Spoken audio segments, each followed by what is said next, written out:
So, hey, Wendy, it's great to have your time today. Thank you so much. Yeah, I just want to have a conversation about ICP and go into that topic. You mentioned that you're a little new to ICP, but maybe we could start by you just sharing, what do you know about ICP at this point? So what I know about ICP at this point is part of like the whole FTX debacle. I had Dominic on my channel before. There's a couple other ICP content creators I'm really close with, like Six Figs, really, really good friend of mine. We've talked about ICP before in the past. And now I'm starting to get a lot of the ICP community members want to send me NFTs or kind of like, get me more onboarded. So I had made a post the other day, like, what's the best ICP wallet? And I'm just kind of excited to learn more about it from you because that's how I learn, is by talking to people that are a lot smarter than me. So I know it's like a layer 1 blockchain. You guys have NFTs, you have like a lot of building, it's super techy, but I want to know more. ICP is a misunderstood blockchain because it is so different. It kind of, in my mind, it fills a kind of a different layer of Web3, and that can make it hard to understand because it's not based on Ethereum. Where I like to start with it is a description of chain key technology. Have you heard the term chain key at all before, or do you have any familiarity with that? No, I don't. Explain it to me like I am a 7-year-old.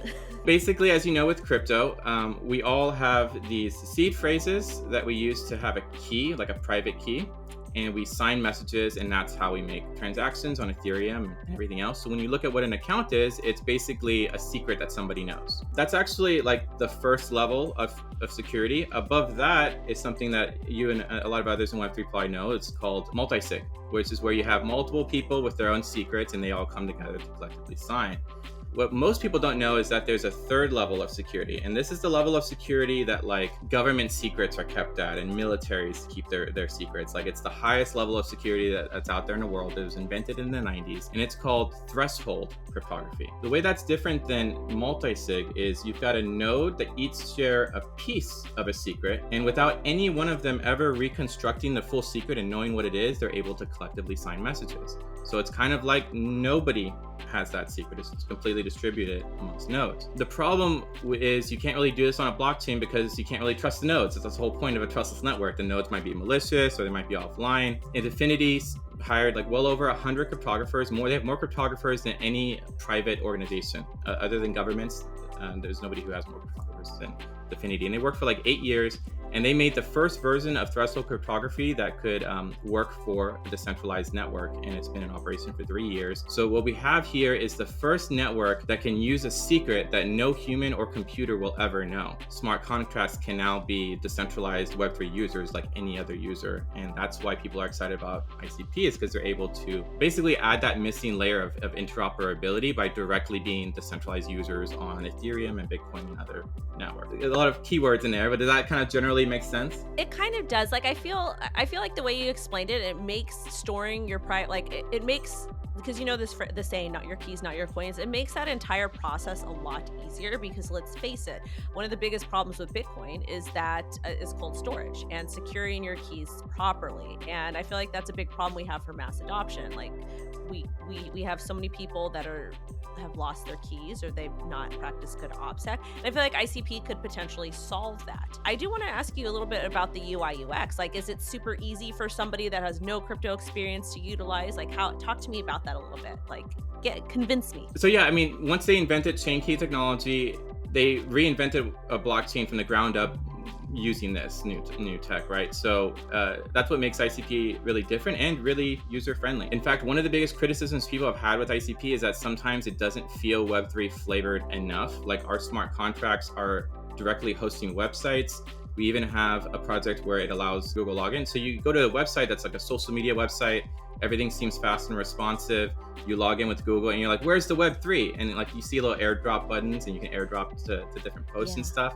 But it almost feels so easy to use and almost so indistinguishable from Web3 that it can be a little suspicious at times when you don't know what's backing up the tech, which is a fundamentally new form of cryptography. It's not just a different flavor of EVM or anything. It's a fundamentally new type of construction. And generally, it has been really easy to use. I think that what ICP has attracted a lot of is, I call it the crypto curious crowd. So there's a lot of people who have been been sitting on the sidelines of Web3. They believe in the ethos of why Web3 is created, but they're looking for something they can really sink their teeth into that makes sense to them. And there's a lot of like Web2 developers, maybe front-end developers that kind of fit in this category, right? They've been following Web3, but they don't really actively engage that much because they've been waiting for something that makes sense to them. And ICP's architecture has been really attractive to them. That's why we've been on the top charts for builders. We've had problems with certain DeFi parameters in our ecosystem. We've never had a problem with attracting great dev talent and getting a bunch of nerds involved. It's, in a way, I like that our ecosystem kind of takes Web3 back to its roots and just being like a bunch of nerds that are in it for the tech.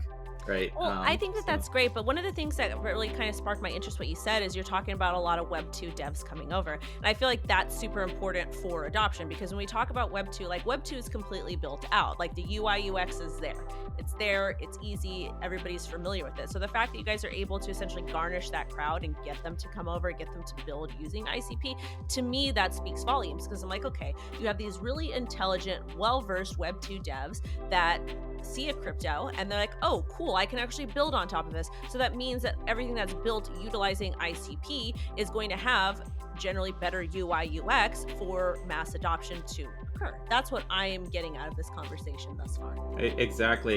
In fact, to give you an idea of how much easier it is to build, we have this 1 week boot camp where in 1 week they go from never having made a smart contract before in their life to deploying a DAO that's able to control the code of a smart contract in just 1 week. And the front end, back end, all of it's deployed and live on chain. Basically, like JavaScript's the most common language that anybody knows how to build with. There's probably, I don't even know what the metric is, probably 10x or more JavaScript developers in the world than there are Web3 developers. And you can build using TypeScript directly on the internet computer.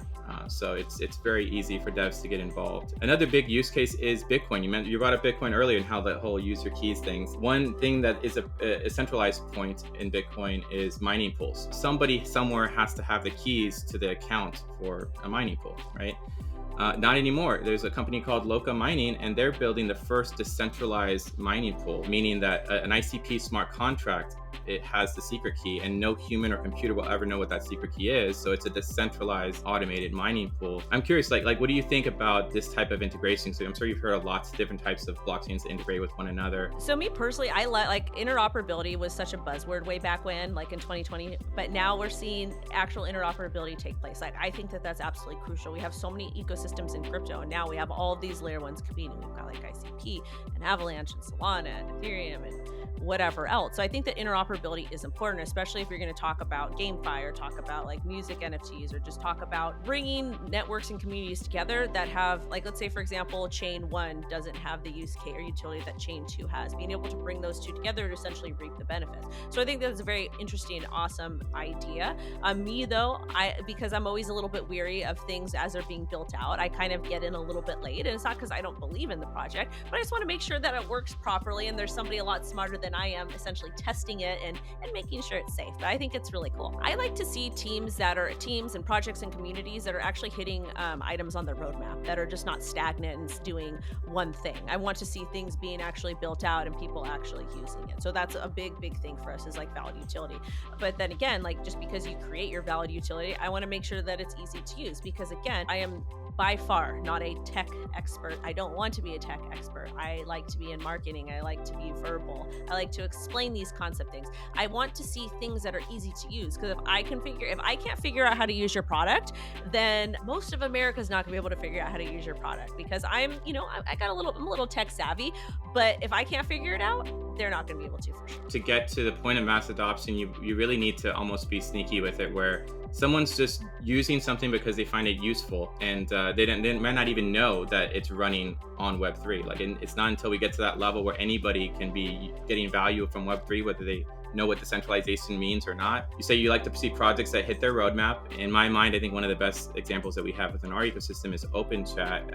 Have you ever heard of OpenChat? I have, but refresh me. It's basically like a fully decentralized chat platform that's a little bit like Telegram, like a decentralized Telegram. Okay. It all runs in the browser, and it's all done by smart contracts, and it's got some Web3 features built in. It's upgradable in terms of they are adding new features all the time. I think they're adding Google login literally next week. It's also only upgradable through the DAO. So, and all the token holders have to collectively vote on transparent proposals that then become the executing code of the dApp. So if you kind of owned a share of Telegram's base code and you know for a fact they can't add spyware or whatever because they have to publicly update their code, it looks and feels exactly like what people are used to. Like nothing's different. Like you could not even realize it's decentralized and just be using a normal chat app. What do you think about ICP now that you've gotten a chance to be introduced to it? I'm actually very hopeful for your guys' future. And I like the fact that Web 2 developers are able to come over, they're able to build and bring their expertise over. But I have a question for you before we go. Sure.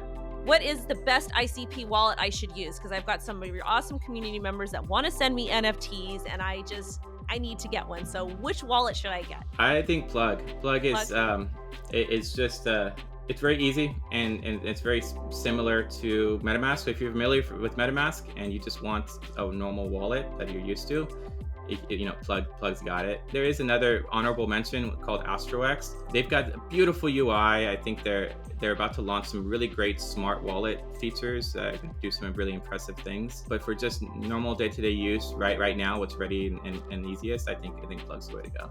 Awesome. Well, thank you so much for educating me about ICP. And I'm excited. I'm going to get my wallet. I'll post my public address and we'll see what little goodies I get. And just so you guys know, if you guys send me any NFTs, I don't sell any NFTs that are gifted to me. I take them and then I just going to end up passing them down to my daughter, Lo. She's 7. We've got NFTs on like all the other different chains. So I'd love to get some of the ICP NFTs as well to pass down to her. Well, thank you and welcome to the community. And we'll look forward to seeing that wallet address. Maybe I'll send you some of my NFTs as well. Awesome. And I just want to give a big shout out to Six Figs and Renegade because they are big ICP people and they've really, really pushed me in this direction. So big shout out to them. Thank you guys for having me.